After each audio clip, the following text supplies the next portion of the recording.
आज का जो लेख मेरे द्वारा लिखा गया है वो हम सभी महिलाओं के अधिकार के लिए है। मैं चाहूँगी कि आप सभी लोग इसे ज़्यादा से ज़्यादा लाइक करें, शेयर करें, सब्सक्राइब करें एंड कमेंट्स ज़रूर दें कि आपको जो लेख की मैं अब प्रस्तुति करने जा रही हूँ वो आपको कैसा लगे। सभी मुझसे बड़ी जितनी भी महिलाएं हैं उनको मेरा दंडवत प्रणाम और मुझसे छोटी महिलाओं को मेरा ढेर सारा प्यार और मेरी बहनों को मेरा ढेर सारा प्यार। आज मैं आपके सामने एक विषय को लेकर उपस्थित हूँ। शायद आप सभी को विदित होगा कि मैं एक नारी होने के नाते उन सभी नारियों को अपने सम्मान के साथ आगे बढ़ाने के लिए उनके द्वारा सोचे या समझे गए विचारों को आगे बढ़ाना चाहती हूँ, जो किसी न किसी दबाव के कारण अपनी भावनाओं को दर्शाने में असंभव रहते हैं। मैं उन सब का सहयोग करना चाहती हूँ। आप सभी जानते हैं कि हर एक नारी को कुछ न कुछ चुनौतियों का सामना करना पड़ता है। इन सभी चुनौतियों को मद्देनज़र रखते हुए मैं अपने इस विषय को रखूँगी कि आओ चुनौतियों को चुनें। नारी का जीवन तमाम चुनौतियों से भरा रहता है जिसका वह सामना करती है।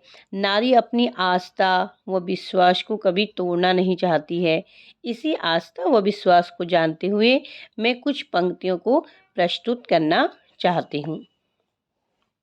नारी तुम आस्था हो, तुम प्यार हो, विश्वास हो। नारी तुम आस्था हो, तुम प्यार हो, विश्वास हो। टूटी हुई उम्मीदों की एकमात्र आस हो। अपने परिवार के हर जीवन का तुम आधार हो। अपने परिवार के हर जीवन का तुम आधार हो। इस बेईमानी से भरी दुनिया में एक तुम ही एकमात्र प्यार हो। इस बेईमानी से भरी दुनिया में एक तुम ही एकमात्र प्यार हो। चलो उठो इस दुनिया में अपने अस्तित्व को संभालो। चलो उठो इस दुनिया में अपने अस्तित्व को संभालो। सिर्फ एक दिन ही नहीं बल्कि हर दिन नई सवेरे के साथ अपनी चुनौतियों का सामना करो। मैं चाहूँगी कि जो मैंने ये पंक्तियाँ लिखी हैं आप लोग इनको बिल्कुल ध्यान से सुनेंगे, क्योंकि मैंने नारी की भावनाओं को देखते हुए एक एक शब्द अपने अनुसार लिखे हुए हैं, जो आप सभी नारियां इन सबको जानते हैं। इस बात को नकारा नहीं जा सकता है कि आज की नारी अपने अधिकारों को पाने के लिए पीछे रहे। आज महिलाओं के प्रति लोगों की सोच काफ़ी बदल चुकी है। लोग अपने घर की बेटियों और बहुओं की शिक्षा के लिए आगे बढ़ रहे हैं। नारी कोई कमज़ोर नहीं, एक शक्तिशाली है। नारी की तुलना मैं उस रीढ़ की हड्डी से करना चाहती हूँ जो इंसान को सीधे खड़े होने में मदद करता है। उसी प्रकार इस समाज को आगे बढ़ाने में नारी इसी रीढ़ की हड्डी के समान है। ये सब मेरे अनुसार जो मैं नारी को ये मानते आई हूँ और इसी को देखते हुए उस नारी का पूर्ण रूप से सहयोग करना चाहती हूँ। लेकिन एक संघर्षपूर्ण नारी होने के बाद भी नारी की जब बात आती है तब उसके आगे बढ़ने के पीछे कुछ न कुछ समस्या रही है।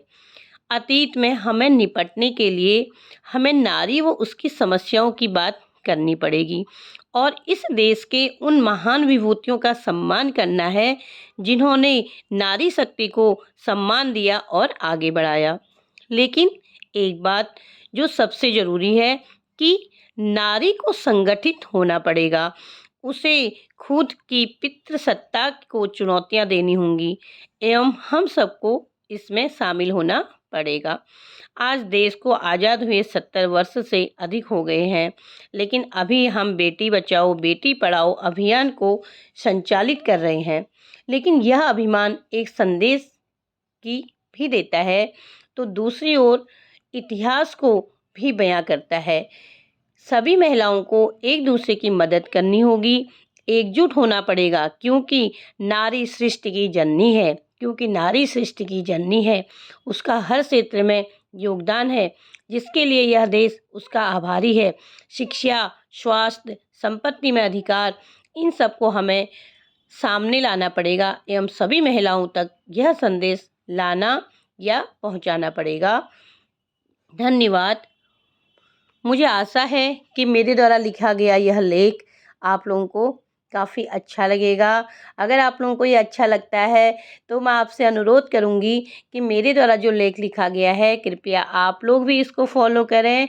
आप लोग भी चाहो कि आपके मन में क्या चीज़ है आप मुझे कमेंट्स बॉक्स में लिखकर ज़रूर भेजें, जिससे मैं आगे को नारी के लिए और भी कुछ चीज़ लिखने की कोशिश करूंगी और आप लोगों का सहयोग चाहूँगी कि आप लोग हमेशा मेरे साथ में बने रहें।